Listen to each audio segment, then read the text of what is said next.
buenos días. ¿Quién vive en Nicaragua? Gente que no vende patria. Bienvenidos y bienvenidas a Sin Fronteras. Hoy es lunes 13 de febrero de 2023. Con Byron José Baltodano y con Carlos José Hurtado cuando son las 6 de la mañana con 28 minutos. Sin Fronteras, la revista con William Griggs Vivado. En la primerísima 91.7 y 105.3 FM.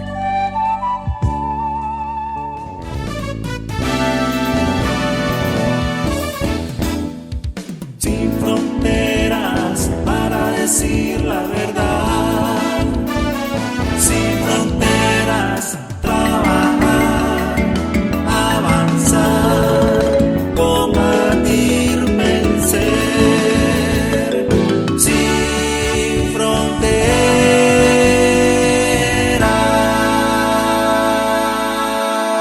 6 de la mañana con 32 minutos. Dicen que mañana está de cumpleaños. Yo no sé si es cierto, de verdad que no sé. Pero por si sí o por si no, entonces mejor la saludo, no vaya a ser que después me regañe. Es una gran amiga de hace muchos años, los años duros, que vive en Donosti, allá en Euskal Herria. María Míguez, nativa de Saldivia, enfermera. Una extraordinaria compañera, revolucionaria carta cabal.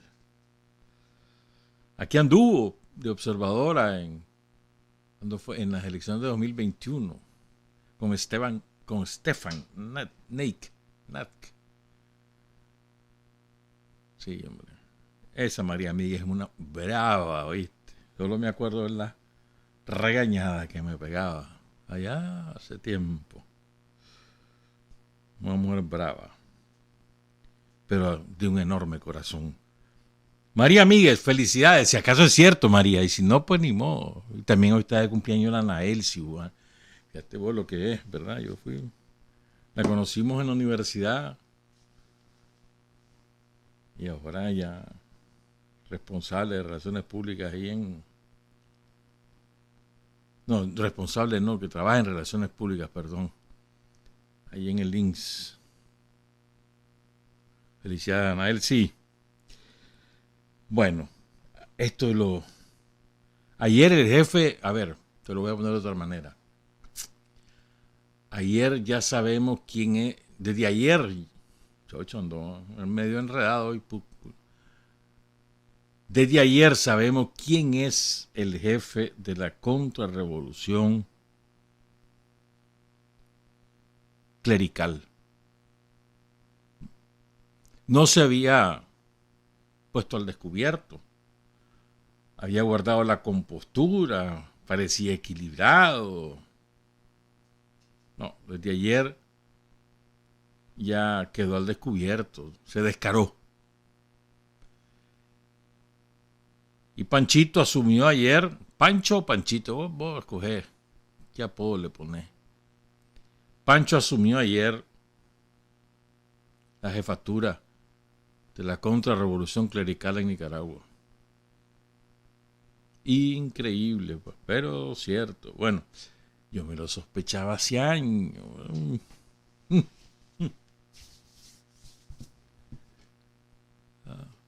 Entonces, desde el Vaticano bendijo a todos sus curas tranqueros, a su obispo tranquero, y salió a defenderlo. Entonces yo creo que esto es bueno. ¿Sabes por qué? Porque pone las cosas en claro.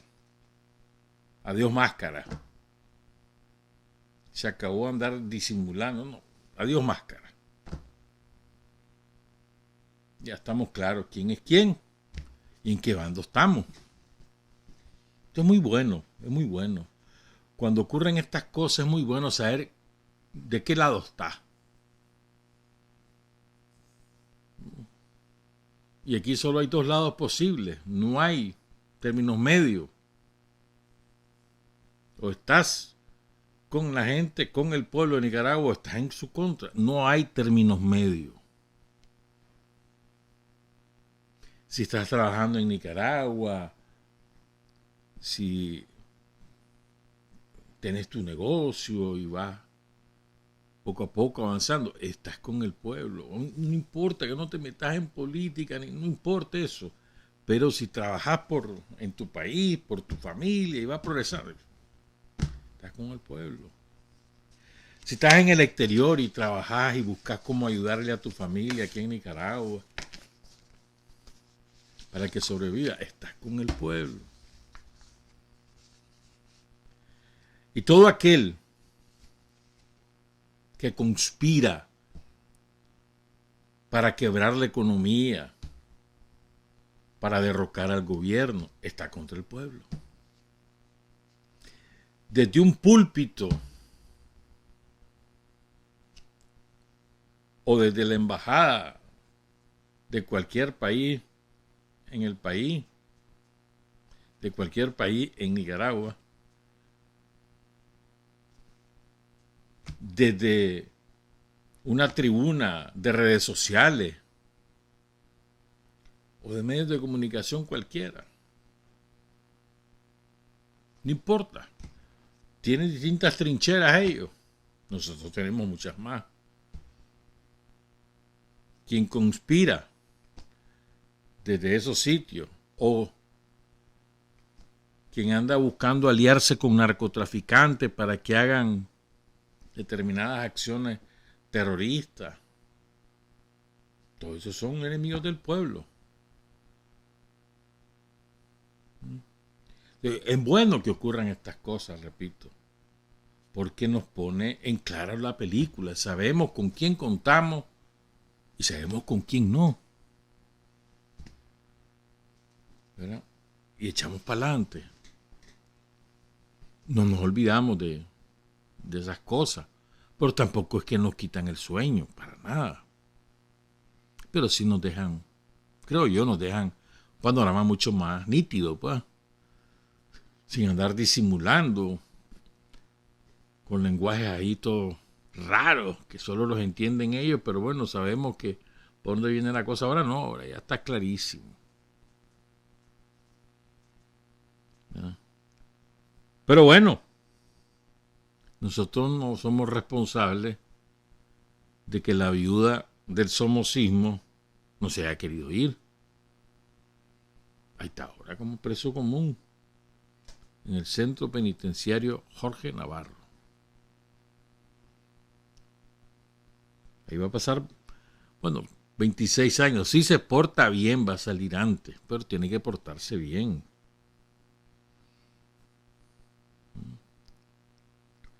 Pero es importante, es importante.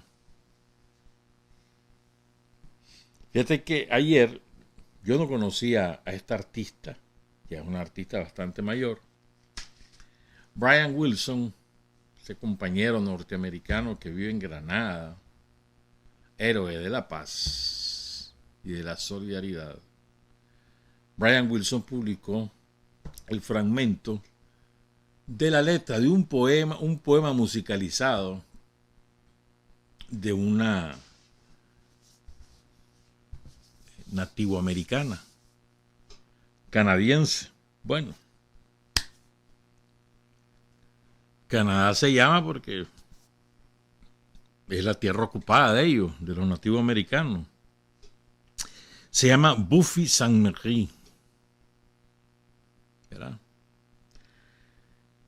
Ella tiene un tema que se llama Los sacerdotes del becerro de oro. En inglés, ¿verdad? The Priests of the Golden Bowl. Ella es de la etnia Cree. Quedan 200,000. Los han aniquilado. Eso que invocan la democracia y los derechos humanos allá en Canadá. Los han aniquilado. 200,000 y viven en reservas. Y también pues se han integrado y viven en algunas provincias como en Quebec, Ontario, en Manitoba, en Alberta. ¿Ah? Pongan cuidado, es interesante lo que te voy a decir. Esta compañera Buffy Sainte-Marie se convirtió en la religión bahaísta. Me acuerdo, hay un templo Bahá'í ahí en Panamá, en un cerro. Se ve usted toda la ciudad, hace 45 años de eso, no sé si existe todavía. La fe Bahá'í es muy, muy conocida, de origen hindú, India. Bueno, el caso es que en ese poema musicalizado, búsquenlo, ahí está en YouTube. Se llama, en inglés está, ¿verdad? Búsquenlo por inglés. Lo que pasa es que está como difícil, ¿verdad? Pero bueno, dice, bueno, entonces en las tierras de los nativos americanos Cree, allí en lo que se llama Canadá, la han contaminado de todo. Ahí sacan uranio y tierra contaminada, ríos contaminados. Entonces ella dice en ese tema lo siguiente: es delicado enfrentarse a estos sacerdotes del becerro de oro. Predican desde el púlpito el balance final. Sus mentes bullen con billetes de $1.000.000. Dices que la plata quema un agujero en tu bolsillo y que el oro quema un agujero en tu alma. Bueno, el uranio quema un agujero para siempre. Simplemente se sale de control. Hubo un hombre torcido que caminó una milla torcida, levantó 6 peniques torcidos para ocultar un estilo torcido, ganó un voto torcido y sonrió una sonrisa torcida. Wendigo. Sus lenguas son tenedores de plata. Les falta sabiduría. Se les nota en el aliento. Wendigo. Ahora te voy a decir que es Wendigo y me voy a quedar con esa palabra. Voy a incorporarla a mi vocabulario porque es un concepto de la etnia Cree. ¿Saben qué es Wendigo? Espíritu caníbal, malévolo y violento que se encuentra en la mitología Cree, Anishinaabe y Ojibwe, del que se dice habita en el cuerpo de una persona viva y lo posee para cometer asesinatos. Ese es el Wendigo.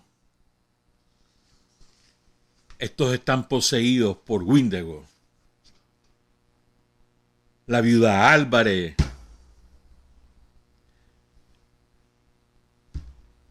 el sargento Báez y otros, como los curitas que ahí se fueron en el avión.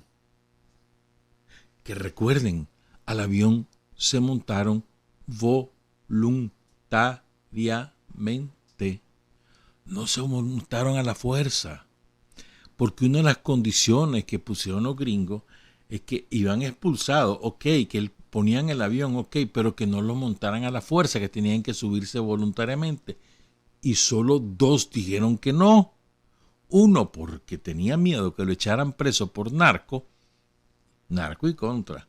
Y el otro que fue Álvarez porque él que estaba recho porque se lo llevaban y Brenes iba a quedar como el jefe supremo y nadie sin sombra aquí. Sin que nadie le hiciera sombra, perdón. ¿Me entiendes? Recuerden eso. Entonces, estos curas poseídos por Wendigo, el espíritu caníbal, violento y malévolo que habita el cuerpo de una persona viva y lo posee para cometer asesinato. Wendigo. ¿Cómo es que dicen? Atájase. ¿Cómo es que dicen? Ataja, Satanás. ¿Cómo es? No, hombre, a ver cómo es. Va de retro, Satanás. Ah, jodido. Pero una amiga me dice el viernes, esta es una frase salvajada, ¿ves? ¿Qué se me hizo, mano? Si yo la guardé. Ya están juntos los perros del diablo. podríamos decirle, ya están juntos los perros de Satanás. Va de retro, Satanás. Wendigo, el espíritu que posee a todos esos, desde el Vaticano a Miami y en otros lugares. Wendigo.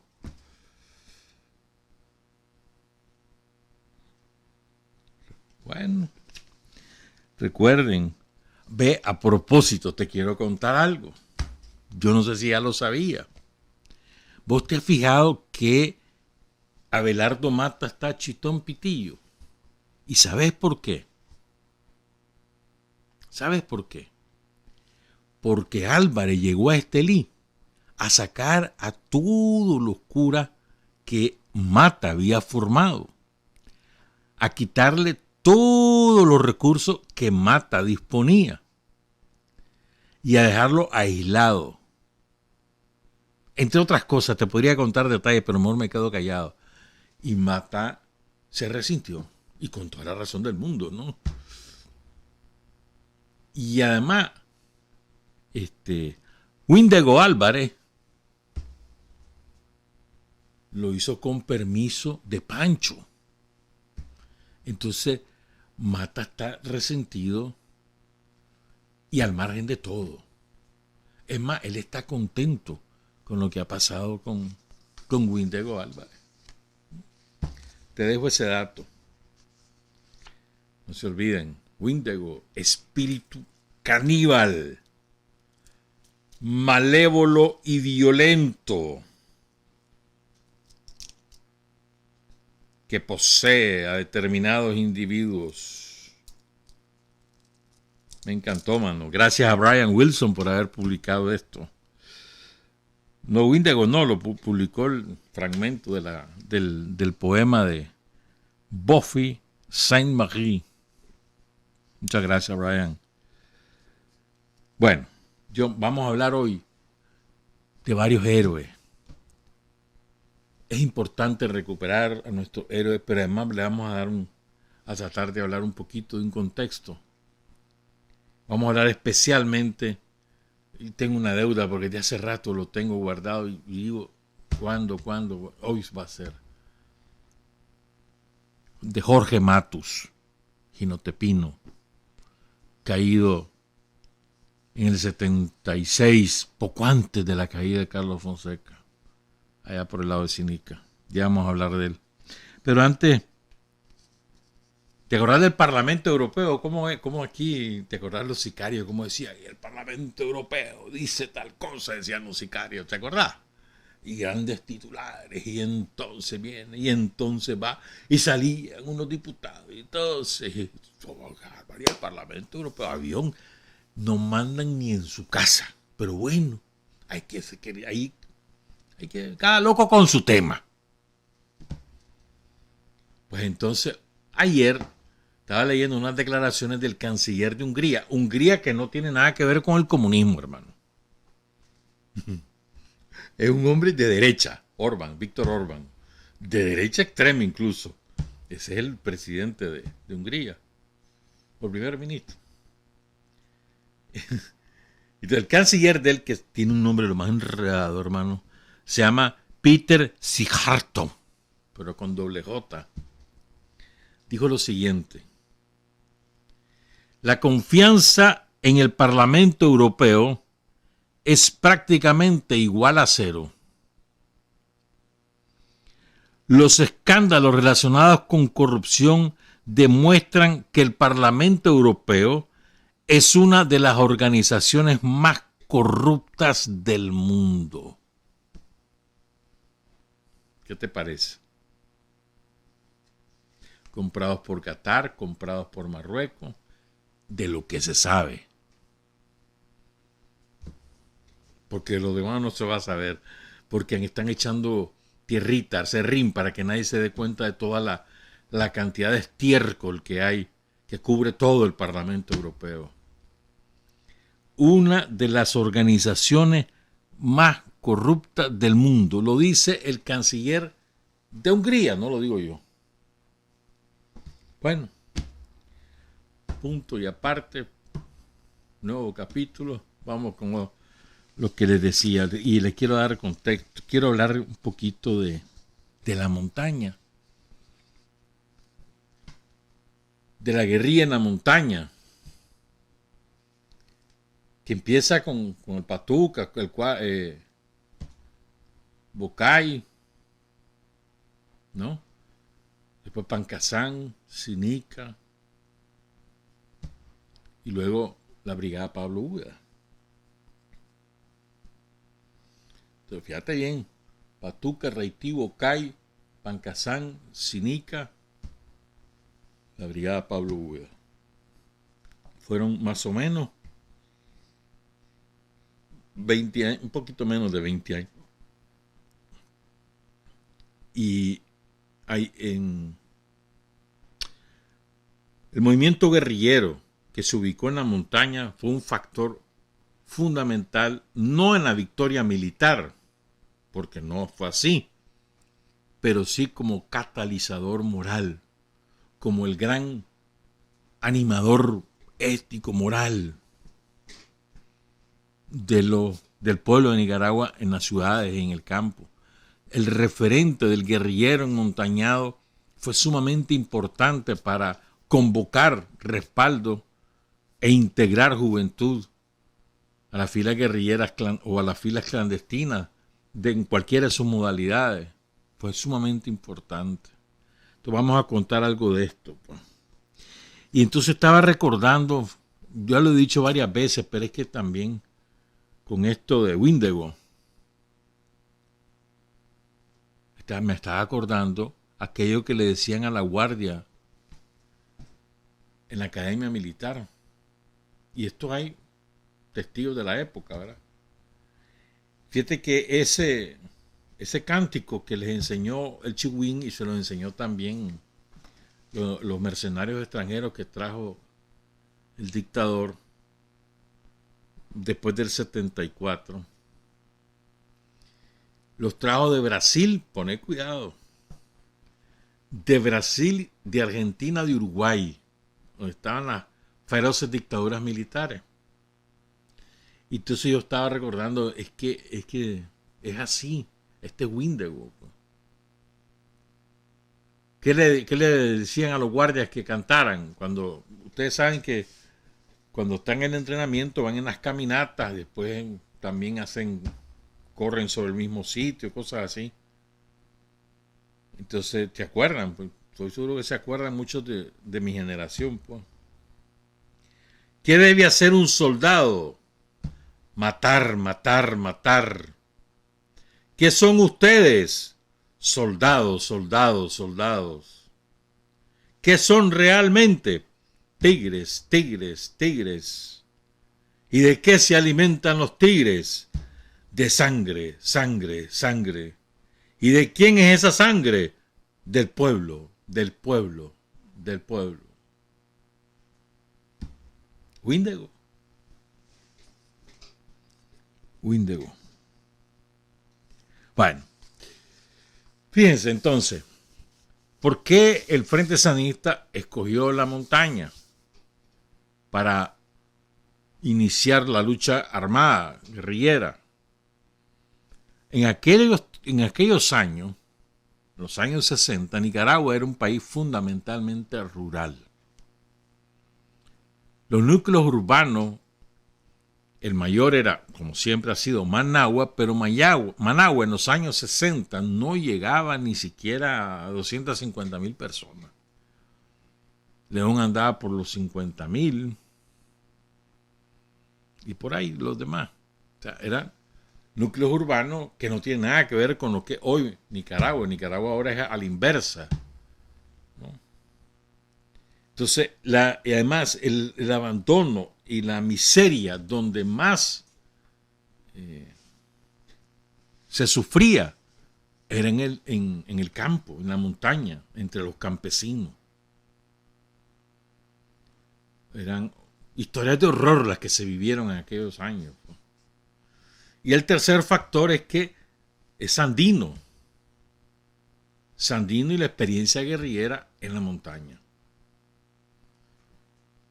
Entonces, la concepción era esa, pues. construir el ejército a partir de la montaña, no en la montaña, a partir de la montaña, para irradiar el resto del país. Pero para estar en la montaña había que tener carácter y convicción. De lo contrario, era imposible sostenerse en la montaña. Imposible. ¿Por qué? Porque en aquellos años, ya hoy es bastante menos por el cambio climático y por el despale. En aquellos años, 60 y 70, llovía siempre, 10, 11 meses al año, y torrencial. No había vías de comunicación más que los ríos y las abras, pues que las abras se cerraban más tardadas en abrirla, que el par de días se cerraba por el crecimiento exponencial de la vegetación. Se cerraban, se perdían. Y porque además era despoblado. Entonces, ¿qué ocurría? Si uno tenía garantizada una ruta de abastecimiento de alimentos, de medicina, de municiones y de armas, la guerrilla se moría de inanición. Y eso nos ocurrió.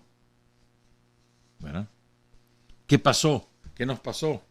Bueno, después del esfuerzo Pancasán, que fue una derrota militar y una victoria política, siempre lo han dicho así nuestros dirigentes,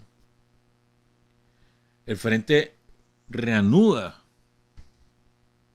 su esfuerzo guerrillero en la montaña con lo que se conoció como la guerrilla de Sinica. Pero duró pocos meses. Ahí anduvo Víctor Tirado, José Benito Escobar, entre otros compañeros, por supuesto. Juan de Dios Muñoz anduvo también allí. Entonces, pero duró poco. Duró muy poco porque fue exterminado el esfuerzo por la Guardia. Entonces fue cuando el frente decide pasemos a una etapa de acumulación de fuerzas en silencio. No hacer acciones armadas y empezar a hacer un trabajo político en las ciudades, sobre todo en la juventud. Se organizan se crean las organizaciones intermedias como el Movimiento Cristiano, el Frente Estudiantil Revolucionario, se fortalece, pues, la Asociación de Estudiantes de Secundaria, el Movimiento Estudiantil de Secundaria, se trabaja más a fondo con los sindicatos, ¿verdad? Y se va tratando de crecer en los barrios, sobre todo a partir de una experiencia extraordinaria con un León, cuando se trasladaban a los chavalos que estudiaban medicina y otras carreras a los barrios para ayudar a las comunidades en sus problemas de distinta naturaleza. Entonces ahí empieza la etapa de acumulación y además simultáneamente se inicia un esfuerzo en la zona de las minas del Sinica, la zona de las minas, Guaslala, Rancho Grande. Y se funda la brigada Pablo Úbeda, que se recupera el nombre de Rigoberto Cruz, caído en Pancasán, que era un extraordinario compañero que había levantado el trabajo en la base campesina, con Bernardino Díaz, con Benigna Mendiola, con Víctor Tirado, con Pomares. ¿Ah? Y que tenía como te dijera yo, la cualidad, la característica que se sabía mimetizar con la población campesina. Y eso le ayudaba mucho en el trabajo. En una excepcional comunicación, capacidad de comunicarse con el campesino.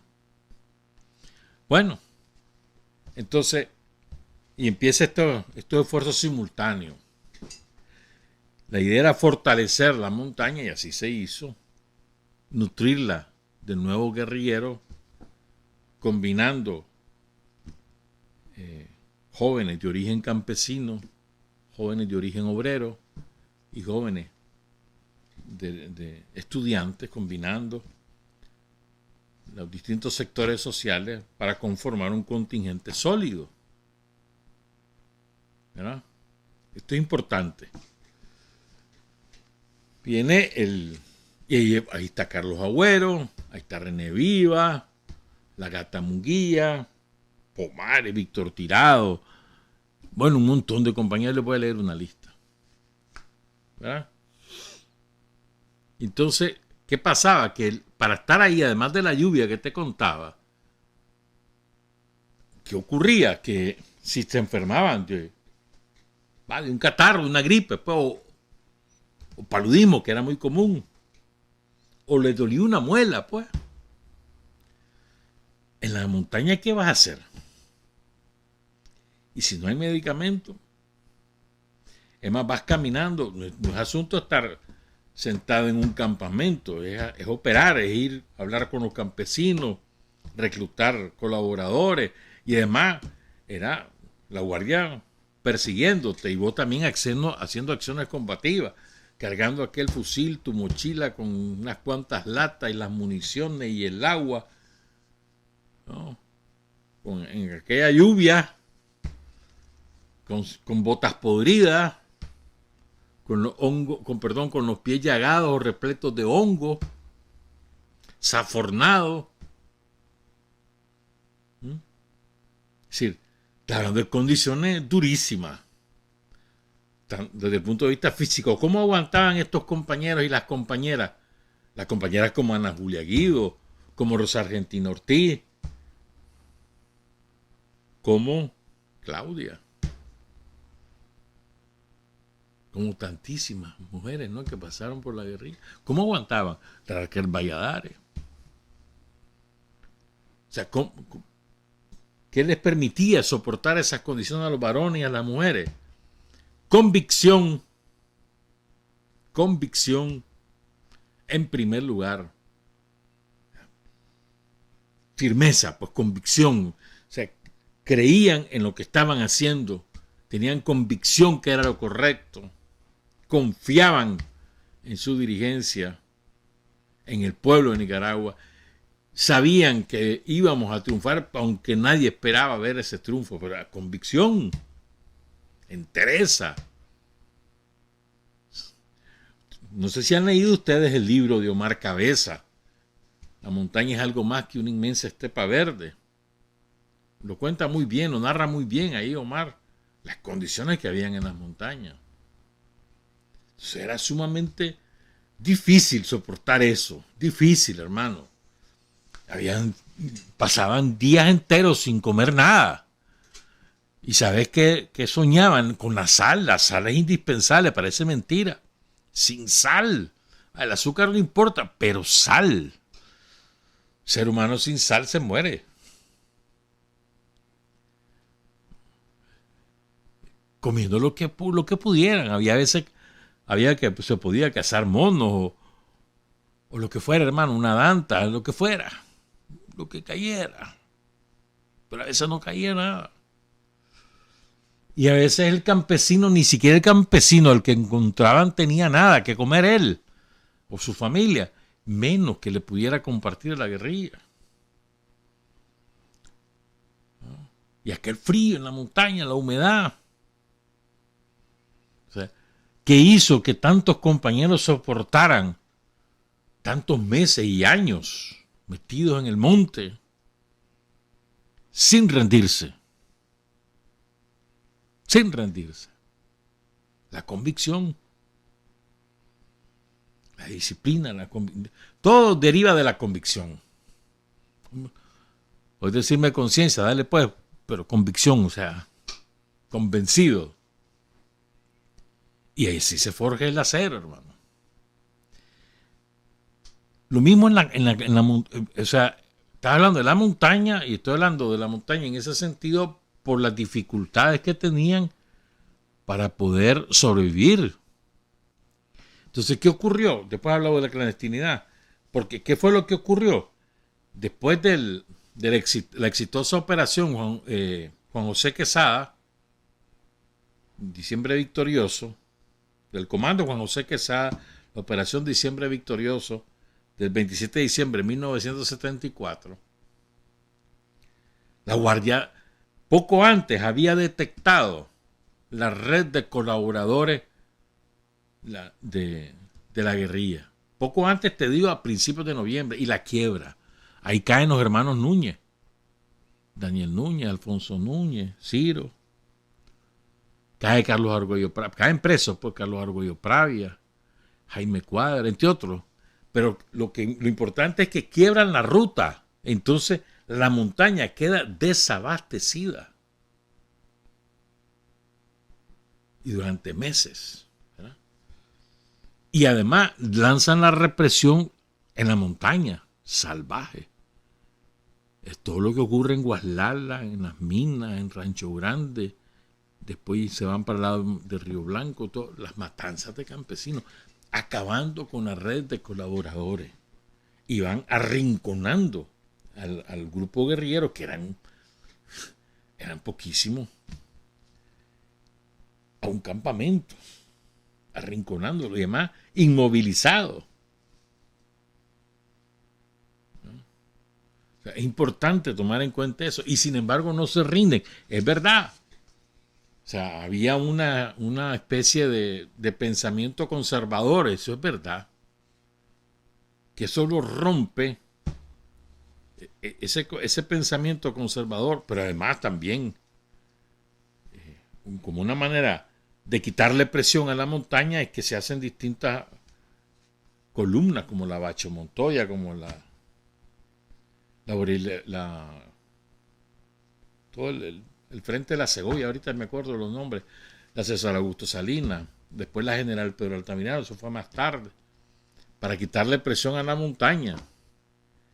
Pero lo que realmente rompe esa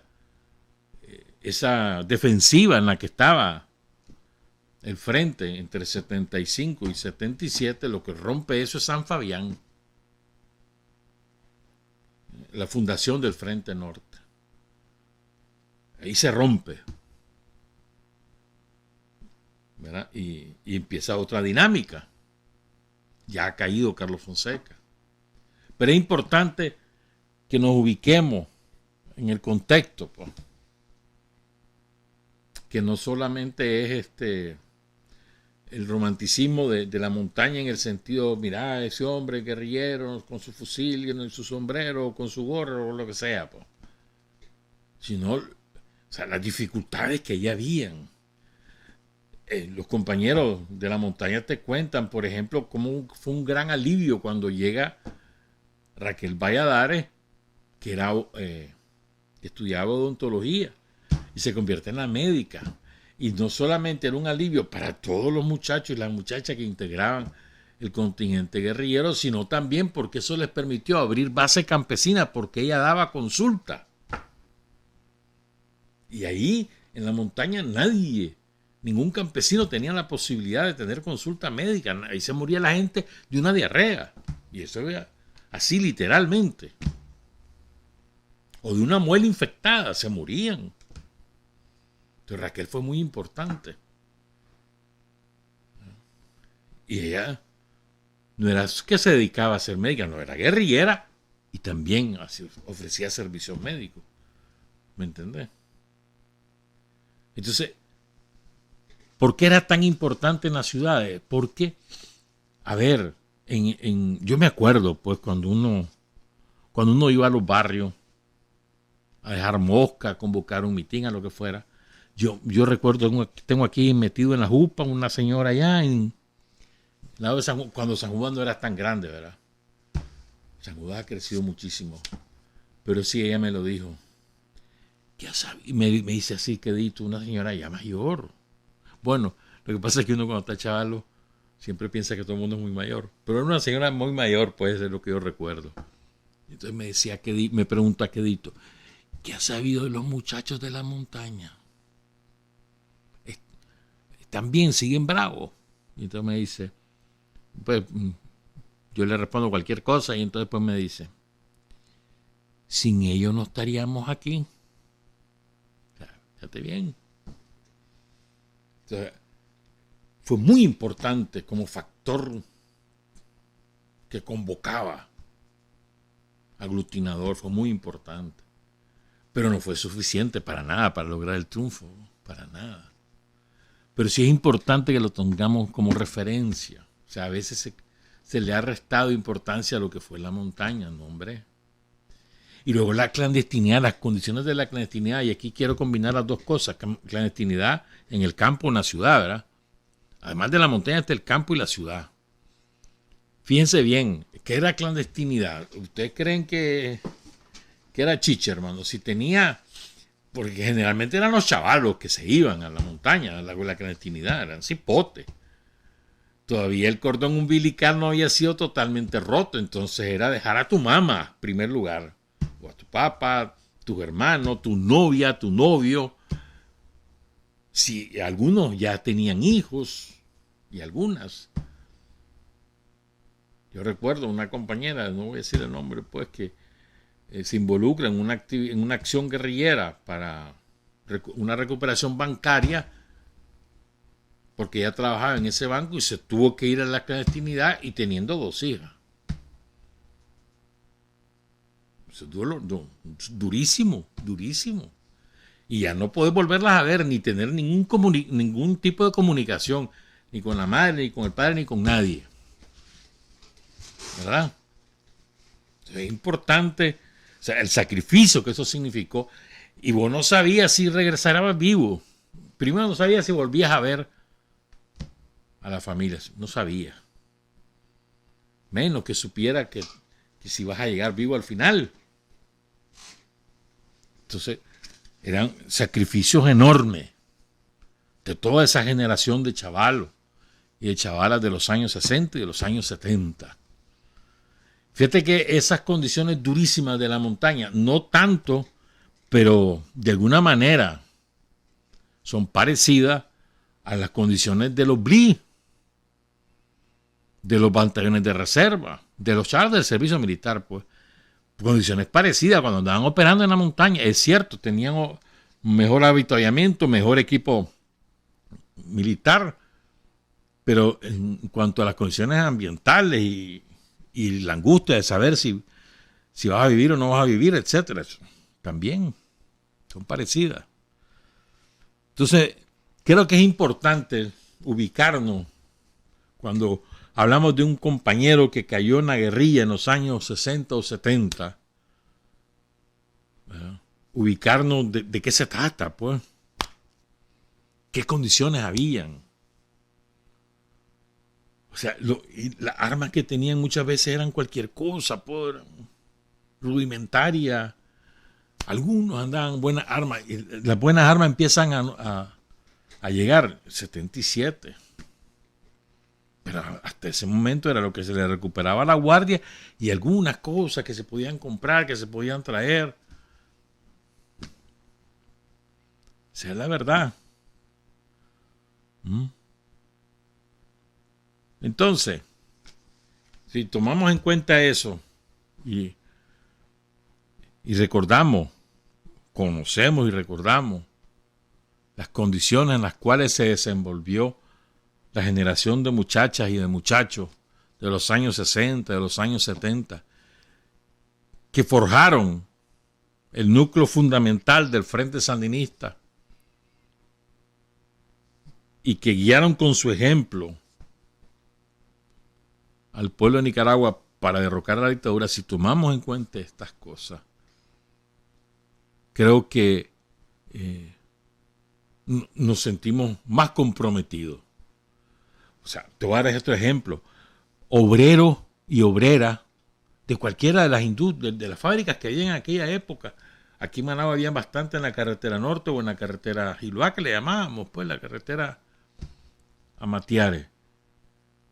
¿Verdad? Obreros que se atrevían a organizarse y eso tenía que ser clandestino. Y además, cuando le caía la guardia, sabían que era tortura. Y sabían que no volvían vivos, los agarraban y no salían vivos. Y era requería de un gran valor en aquella época, pues, porque generalmente eran obreros, obreras, que ya tenían núcleos familiares propios, o sea, esposa o esposo, hijos, y se atrevían a organizarse. Organizarse ya era un problema, y ya después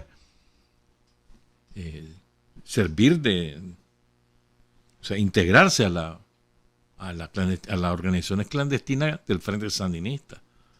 Y fueron muchísimos obreros, en toda la carretera norte y en la carretera Giloá.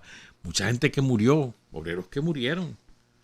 Los agarraba la guardia y los mataba, o que hacían en manifestaciones que los mataban, o se integraban a los comandos urbanos y también ahí morían en combate. Pues. O lo que pasó con las organizaciones campesinas, que se ha contado muchas veces, ¿no?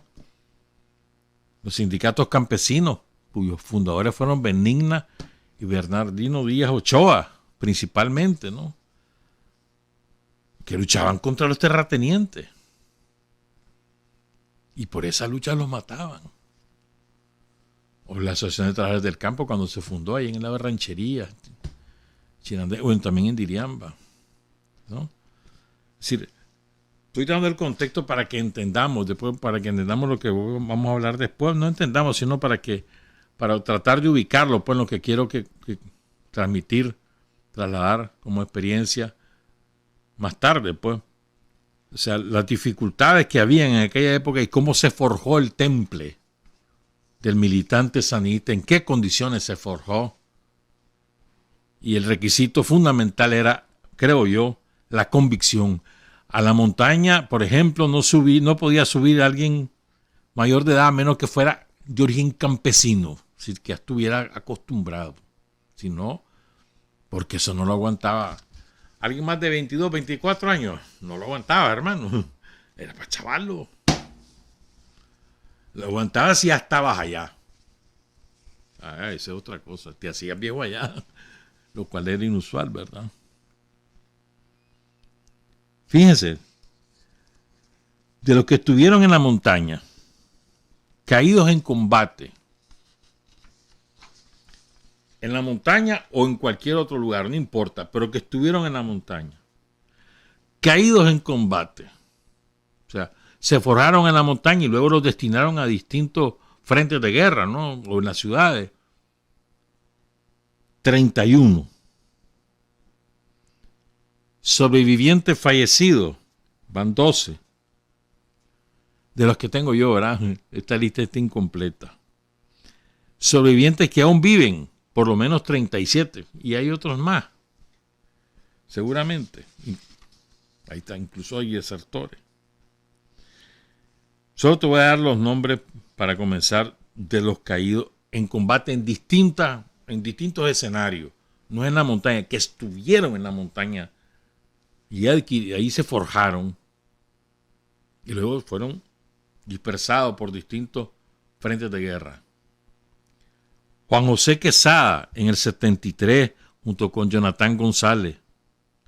Juan José venía a recuperarse de las balas. René Tejada, caído en 75. Jacinto Hernández, 75. Fidel Aguilar, 75. Filemón Rivera, 75. Ahora vamos con 1976. Este 10 de febrero fue el aniversario de la caída en combate de Aurelio Dionisio Núñez Moreno, conocido como Aurelio Carrasco o Chicón. Cayó el 10 de febrero del 76. Él era de la pelota de Germán Pomares.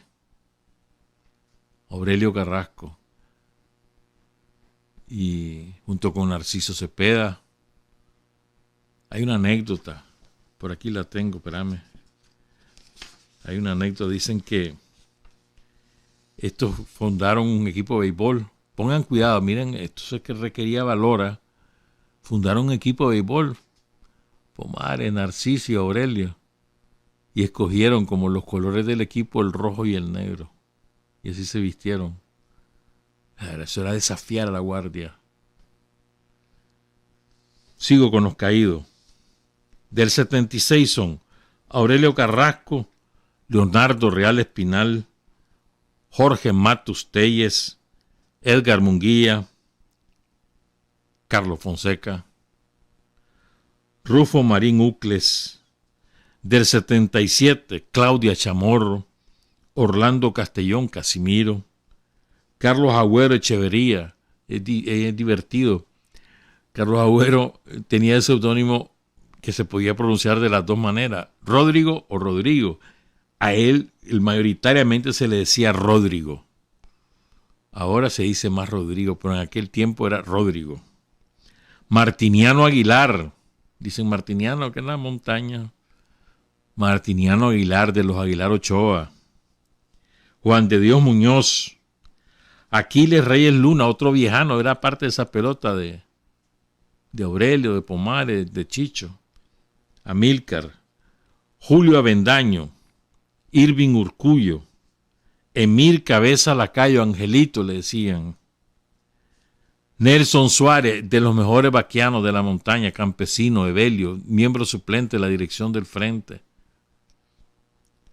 Esos son los caídos en el 77. Y en el 78, Crescencio Rosales, nada más y nada menos. Una unidad de combate la más importante que se forma en la ciudad de Matagalpa y en las zonas vecinas. El campo de Matagalpa fue la unidad de combate Crescencio Rosales. Él cae en el 78. Facundo Picado, otro. Este era del lado de la Dalia, de Rancho Grande de la Dalia. Realmente él se llamaba Facundo Blandino y se tuvo que pasar a Picado porque le mataron a la familia y lo andaban persiguiendo. Este era un gran amigo del Zorro. Donaldo era el seudónimo. Cayó en el 78, la primera insurrección de Estelí. Alfredo Jaén Serrano, hermano de Marcio. Fíjate que Alfredo era parte de la columna Aurelio Carrasco, que la funda Carlos Agüero. Y mira lo que es. Después de que Carlos Agüero cae en combate en abril del 77, asume determinado individuo la jefatura de esa columna, y el segundo era Alfredo Jaén, y el jefe de la columna en Totorota Alfredo y desertan. Pero Alfredo, cuando se da cuenta que lo está llevando a la deserción, él se regresa solito a la montaña. Y se fue el desertor, jamás recordemos su nombre. Era el jefe de la columna. Y Alfredo se regresa y cae en combate en Ciuna, ya en los últimos días para la insurrección final. Blas Real Espinales cayó en el 78 también. Roger de Chon y Edgar Lang, ambos estuvieron en la montaña. Caen, son parte de los héroes de Veracruz.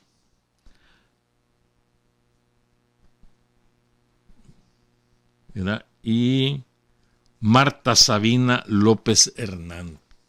Todos ellos caídos en el 78. Después hablamos del resto. Son las 7:24. Hay hombres que luchan un día y son buenos. Hay hombres que luchan un año y son mejores. Pero hay hombres que luchan toda la vida. Esos son los imprescindibles. Aclarazao, decían en brasileño, aclarazao.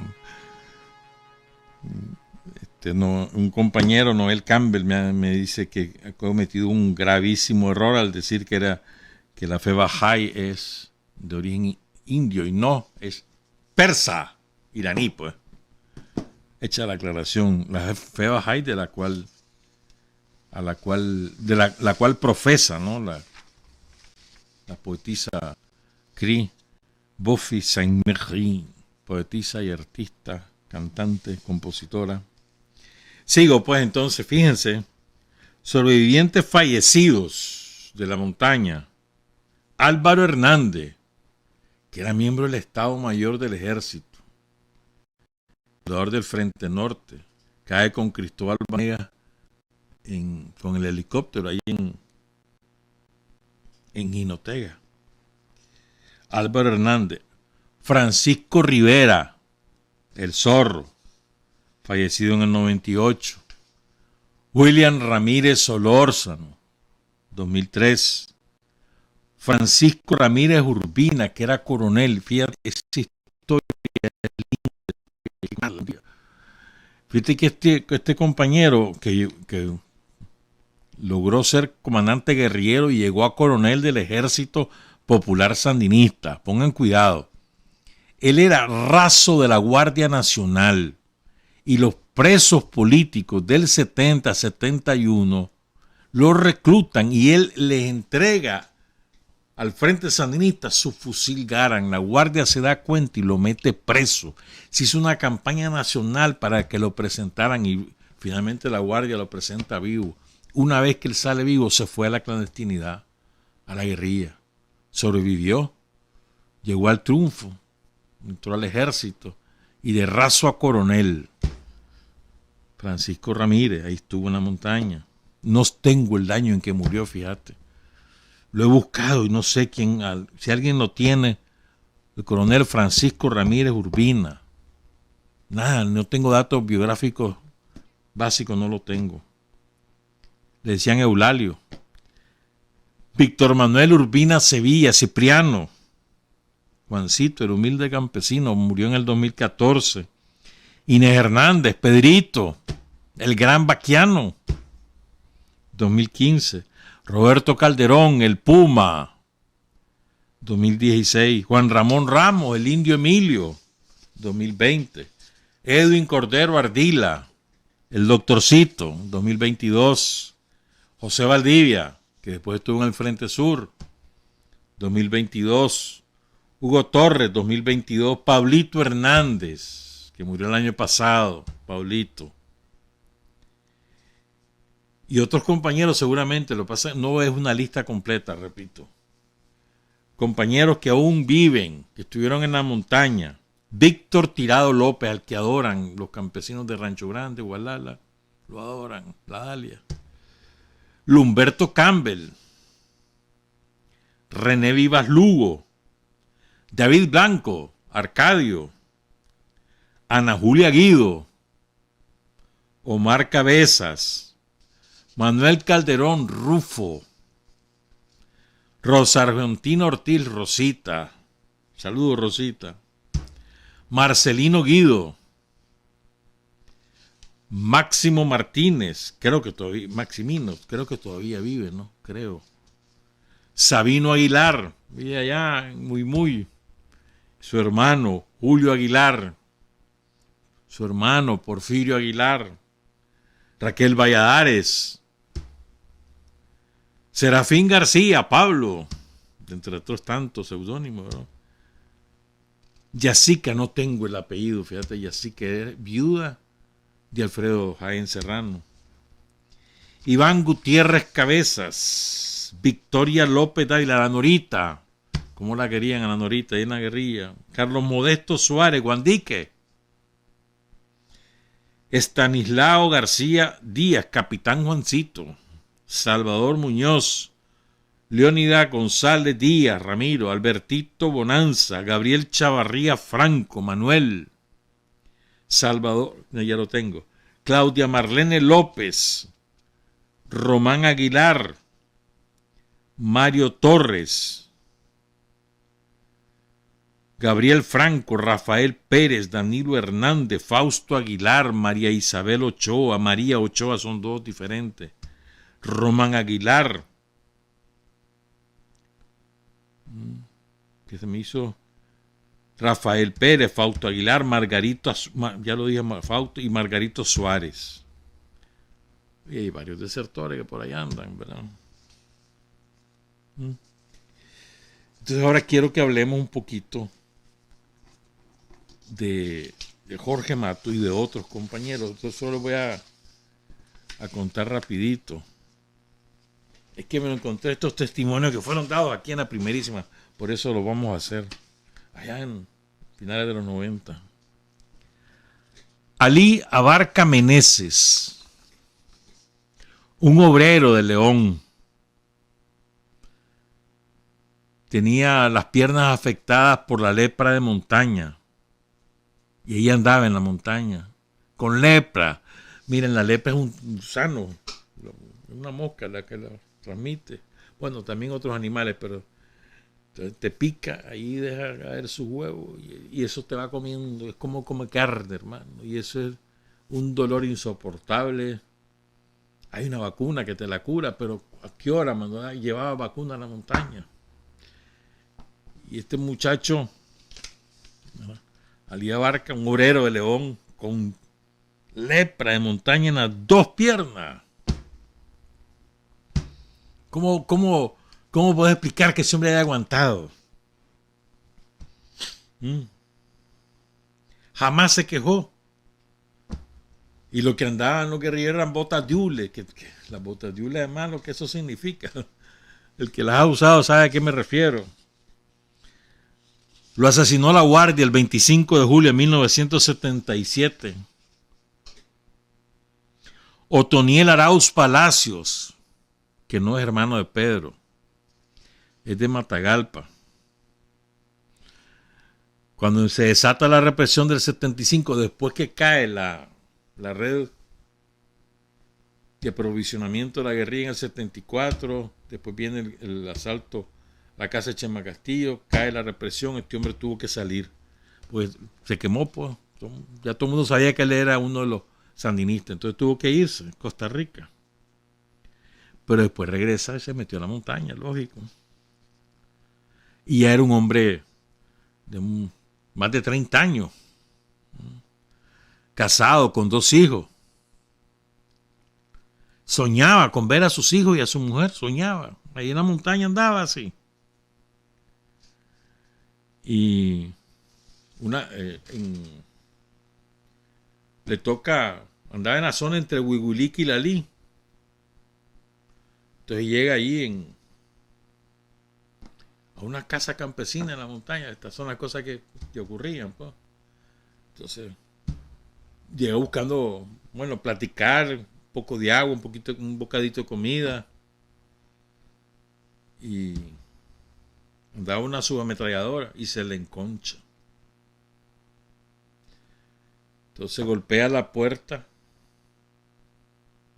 en la casa. Lo recibieron a balazo. Ahí murió Otoniel Arauz Palacio.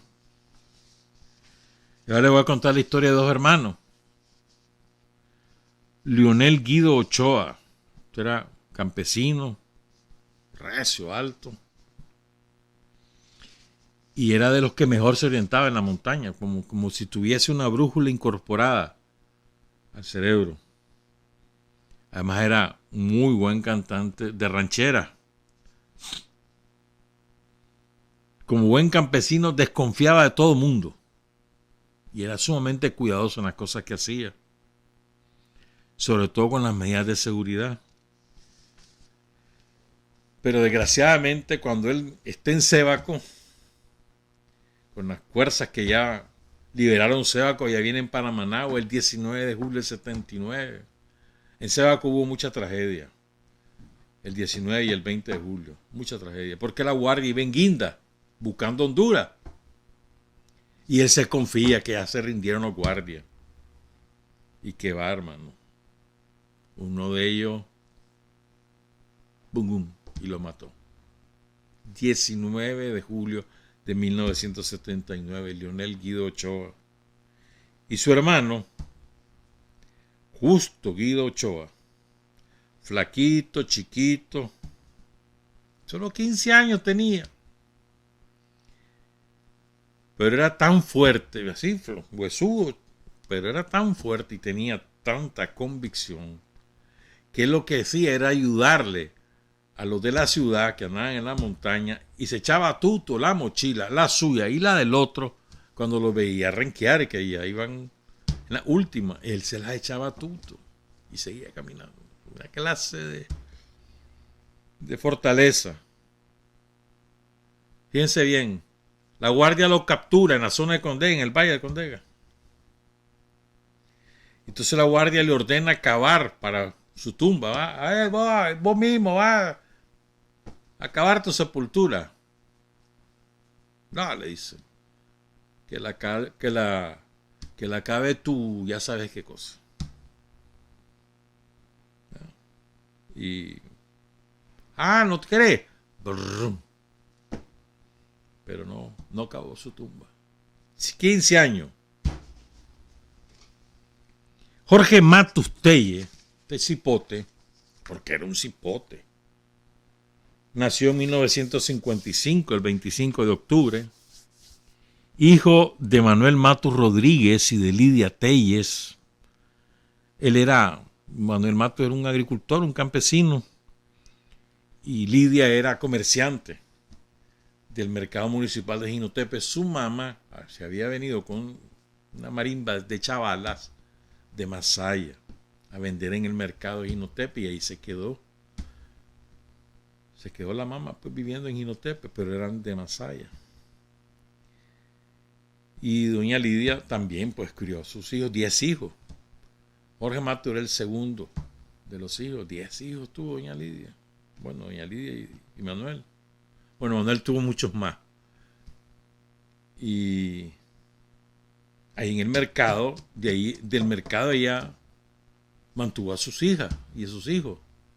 También andaba con su carretón por la cuenta Ramón Edelberto Matus, que hermano de Jorge Matus, cuenta que cuando él estaba en la panza de su mamá es cuando ocurren los ataques de Jinotepe y Diriamba, el movimiento del 11 de noviembre.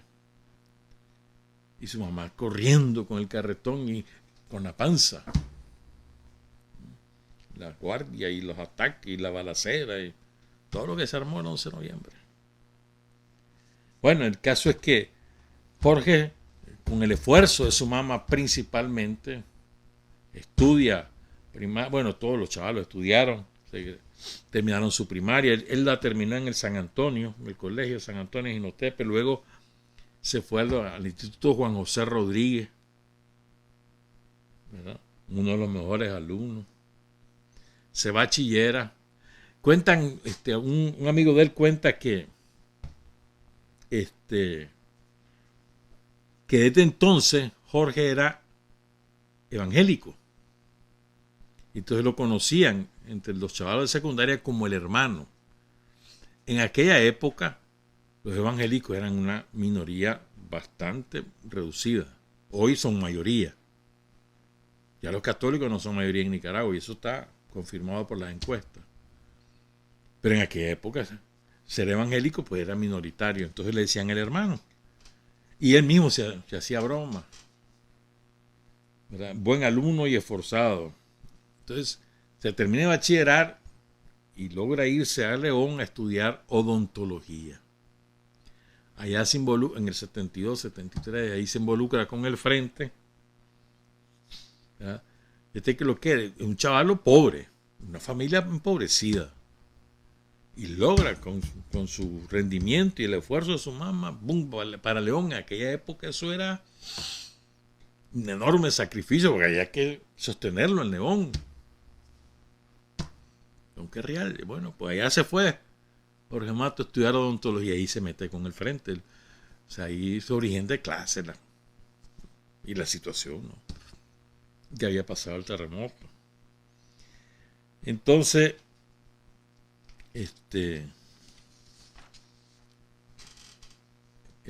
después del 74, del asalto a la casa de Chema Castilla, ustedes saben que ya les hemos contado, se desata la represión y Jorge tiene que pasar a la clandestinidad, ¿verdad? Y después lo mandan a la Escuela Guerrillera del Sauce, donde el 1 de agosto caen Julia Herrera de Pomares, Arlenciu y otros compañeros. Él logra sobrevivir, sale, y apenas sale, lo mandan a la montaña. Porque, ¿cómo lo iban a proteger? No había manera. Pues, al que logró sobrevivir, lo mandaron lejos, la mayor parte de la montaña. Y a Jorge Matus Telles lo mandan a la montaña. Y allá se fue Jorge. Y cuenta lo siguiente, su hermano Ramón Edelberto Matus, es muy bonito lo que él escribe. Sé que a Jorge Matus le decían cebollita porque él era uno de los que vendía cebolla de su mamá, pues. Y cuenta lo siguiente, es bonito, es muy bonito. Jorge y 2 de mis hermanas, de sus hermanas, eran zarcos. ¿Te acuerdas cómo los zarcos son achinados, pues? con ojos de color verde y cabellos rubios. Éramos chinitos, trompuditos y vivos, decía la gente. Jorge era algo mayor, más inteligente y más taciturno. Los amigos de la escuela lo apodaban Cebollita por uno de los productos a la venta en el tramo de su mamá, en el mercado, que hoy lleva su nombre, ahí en Jinotepe, el mercado Jorge Matus Tella. Aunque él no era un buen vendedor de verduras porque era más dedicado a sus estudios. Dice Ramón que un día llegó a su casa en el barrio San Felipe, de ahí de Jinotepe, y se sentó conmigo en la grada de la puerta, echó su brazo sobre mis hombros y empezó a aconsejarme sobre la importancia de los estudios, el amor a mi madre y a prevenirme de no confiar en la ayuda de nuestro padre. No entendí entonces el sentido de esas cosas. Me contó que había entregado su vida a Dios e iniciaba un viaje a Panamá, donde cursaría estudios teológicos. Me abrazó fuertemente, se despidió de mi mamá y su delgada figura se perdió para siempre en la tenue niebla de la noche jinotepina. Cuando lo mataron, entendí con amargura que tal vez crípticamente me había querido decir que había entregado su vida a la revolución y viajaba a la montaña para convertirse en guerrillero y regar su sangre por la bella utopía de hacer feliz a los desposeídos. Y luego cuenta cómo fue lo de la caída, y creo que es importante. Además, quiero leer una parte final de uno de los artículos de Jorge porque es muy bueno. Perdón, de Jorge, de Ramón Edelberto. Bueno, no me adelanto. Dice Jorge Matu, pues ya levo. Ramón Edelberto Matu, sobre Jorge, su hermano. Noviembre de 1976 es, después de agosto de 1967, el mes más funesto y desesperanzador que vivió el Frente Sandinista en su lucha preinsurreccional. En el transcurso de esos 30 días, una veintena de probados militantes sandinistas mueren en enfrentamiento o son asesinados a sangre fría por la Guardia Nacional. Si en Pancasán y Fila Grande caen 11 de los mejores combatientes que en ese entonces tenía la muy exigua organización guerrillera, incluyendo a 2 miembros de su dirección nacional y decenas de colaboradores de la base campesina de la guerrilla, en noviembre de 1976, en distintos lugares de la geografía nacional, caen nada menos que el fundador del Frente Sandinista, Carlos Fonseca, el miembro de la dirección, Eduardo Contreras, los suplentes de la dirección, Carlos Roberto Güembe, y encarcelado otro miembro de la dirección nacional, Tomás Borges. Es precisamente durante esta orgía de sangre, en el mes que los campesinos se aprestan a sembrar los frijoles de Apante, el 5 de noviembre de 1976, que emboscados por una patrulla de montaña de la Guardia Nacional, mueren combatiendo Leonardo Real Espinales y el muchacho hijo de la verdulera que un día llegó desde Masaya de la mano de su mamá Rosa para quedarse por siempre en el mercado municipal de Jinotepe. Cebollita, el amante de los libros y amigo de todo el mundo, de su pequeño universo y hermano de la Marta y la Dulce, las 2 muchachas más lindas que el viejo pueblo vio, hermano también de más de 2 docenas de Matus y de otros que no se apellidaban Matus, pero también fueron sus hermanos, como Arlenciú y Hugo Arévalo, que se fueron a la montaña con él, y también fue hermano de todos los guerrilleros de Nicaragua de toda la época y de todos los guerrilleros de las causas nobles de todo el mundo. En 1980 estuve en ese lugar, donde ya herido fue rematado inmisericordiamente por la guardia. Era un lugar bello, muy cerca del curso medio del río Lizagüe, rodeado de bosques de caoba, cedro, guapinoles, corteses y pájaros. Un lugar propicio para vivir o morir en consonancia con nuestra madre tierra.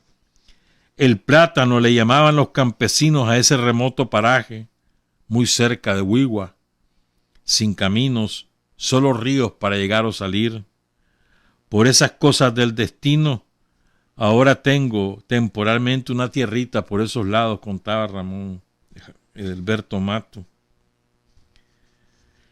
Dice, no me atrevo a cabalgar por esos potreros donde antes hubo bosque en dirección a aquella piedra donde dio su último suspiro mi hermano, no por temor, sino por no encontrarme con aquellos ojos arcos del chinito trompudito que viajó hasta allí para entregar su vida a Dios y cursar estudios teológicos.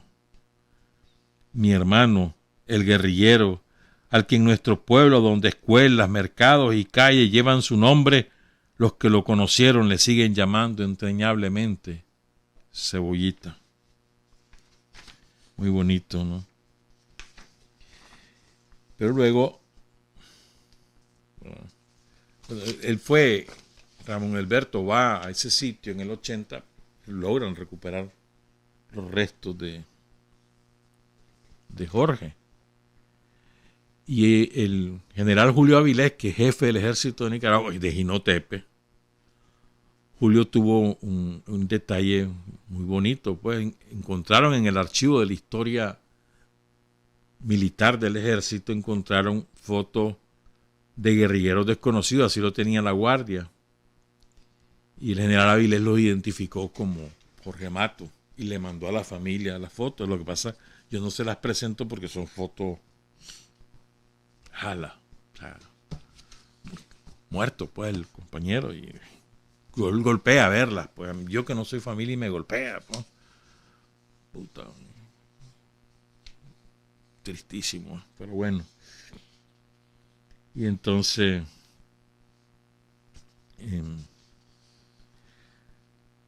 Jorge muere en 5 días antes que caiga Carlos Fonseca, en la misma zona. Y dice Ramón Edelberto que en ese momento, en el 80, ignoraban detalles que rodearon la muerte de Jorge y de Leonardo Real Espinales. No sabíamos cuenta que fueron primero heridos en una emboscada de patrullas de la Guardia para luego caer en combate junto a su compañero de lucha Leonardo, mientras ambos cubrían la retirada de otro guerrillero. La Guardia en esos meses había sido alertada por un traidor y los jueces de Mesta y Cañada somocistas de la presencia de guerrilleros y del propio jefe de la revolución en la zona, que en realidad eran muy pocos. Diezmados por la inclemencia de la montaña, las enfermedades, el hambre, el cerco feroz del enemigo y tristemente un tanto relegados por la propia organización que atravesaba por entonces un proceso de división interna. Y después se mete a analizar esta situación. Pues la división fue un factor también, y es importante recordarlo, que golpeó mucho a la montaña. Porque después que le quiebran su red de abastecimiento, empieza la división en el frente y esa red de abastecimiento nunca terminó de ser reconstruida. Nunca. Omar Cabeza abrió la Bacho Montoya, después abrieron también otra columna ahí por el lado del Quilambé y demás, pues, pero tratando de restarle presión a la montaña, pero nunca fue restablecida plenamente la red que le permitía a la montaña, o sea, la ruta que le permitía a los guerrilleros de la montaña recibir medicinas, armas, municiones, alimentos. Y entonces, a partir de esto, él cuenta también, Ramón Edelberto, y creo que es importante compartirlo con ustedes. Dice que su suegro, que ya falleció, don Pedro Rodríguez, allá en el Musún, Río Blanco, le cuenta lo siguiente, le contó, pues, una noche de marzo, el 21 de marzo para ser preciso, de 1975, irrumpieron en el pequeño pueblo de Río Blanco en aquella época. Hoy es una ciudad, Río Blanco en aquel tiempo no llegaba todavía ni siquiera a puerto de montaña, después se convirtió en puerto de montaña, pero ahí la Guardia enclavó en Río Blanco un campo de concentración y de exterminio de campesinos y de guerrilleros allí en Río Blanco, por su posición estratégica. Entonces irrumpe en Río Blanco un grupo de guerrilleros que se toma el cuartel de la Guardia en Río Blanco. Reúne a los pobladores y les habla del Frente Sandinista y los objetivos de su lucha. Mi difunto suegro me dijo que esos muchachos, dirigidos por un hombre barbudo, blanco y gato, aunque se miraban mal matados por el hambre y el vivir a la intemperie, se notaban decididos y convencidos de su lucha. Luego se marcharon, no sin antes llevarse todas las botas de hule, capotes, granos y conservas de la tienda de su primo, del primo de don Pedro Rodríguez, Renato Rodríguez. En realidad, recordaba don Pedro, ya fallecido, no se llevaron nada gratis, porque el primo era secreto colaborador de la guerrilla. Al día siguiente, el 22 de marzo de 1975, escuchen esto, bajaron los helicópteros y como 150 rangers de la Guardia, bien armados, se tomaron el Cerro Musún y el coronel Gonzalo Weber, un criminal de guerra, ordenó empezar la matancina. Esa vivencia preservada por la buena memoria de don Pedro y los habitantes mayores de Río Blanco corresponde a la operación dirigida por Edgar La Gata Munguía. Ese es el hombre que describía a don Pedro como barbudo, blanco y gato, La Gata Munguía. Entonces ese ataque lo dirigen La Gata Munguía, Filemón Rivera, ahí también iba Crescencio Rosales en esa columna, que era de la brigada Pablo Úbeda. Y entonces después él hace un análisis, Ramón Edelberto, de por qué, pues, qué fue lo que pasó en la montaña, pues, por qué tantas bajas.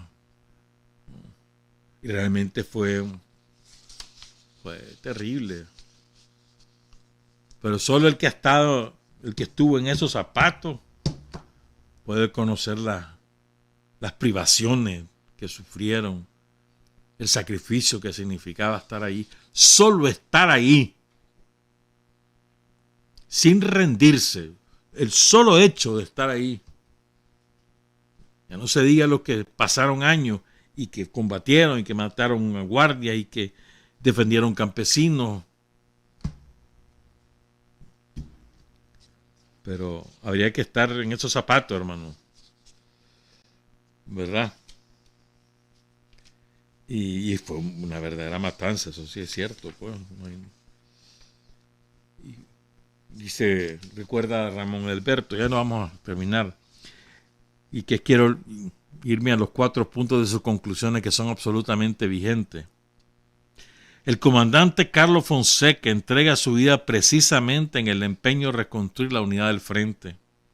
Desde 1973, a través de representantes personales, lleva adelante reuniones donde la unidad es el tema principal, en Nandaime, Granada, Jinotepe, León, Managua, en las montañas, en La Habana, en México, en Costa Rica, en Honduras, en Europa. Se realizan importantísimas reuniones de cuadros altos y medios con ese único fin.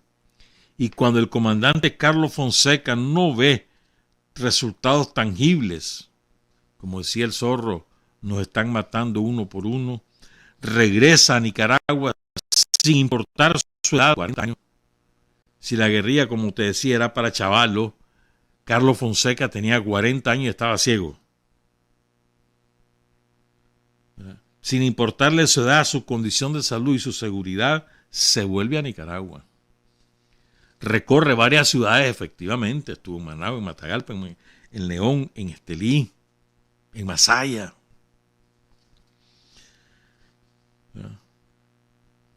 Y después se va a la montaña, porque él estaba empecinado en inaugurar la unidad del Frente Sandinista. Creía que era clave la plática con el jefe de la montaña, Henry Ruiz. Recuerden que él era el jefe, pero el jefe militar era Carlos Agüero, que cae el 3 de abril del 77. Y bueno, ahí hay toda una historia. La verdad es que yo he oído distintas versiones.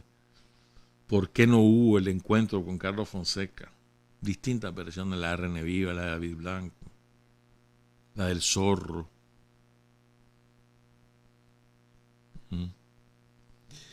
3 días antes, cerca de ahí, en el Plátano, 3 días antes de la caída de Carlos, en el Plátano Sinica, cae Leonardo Real Espinales y mi hermano Jorge Matustelle.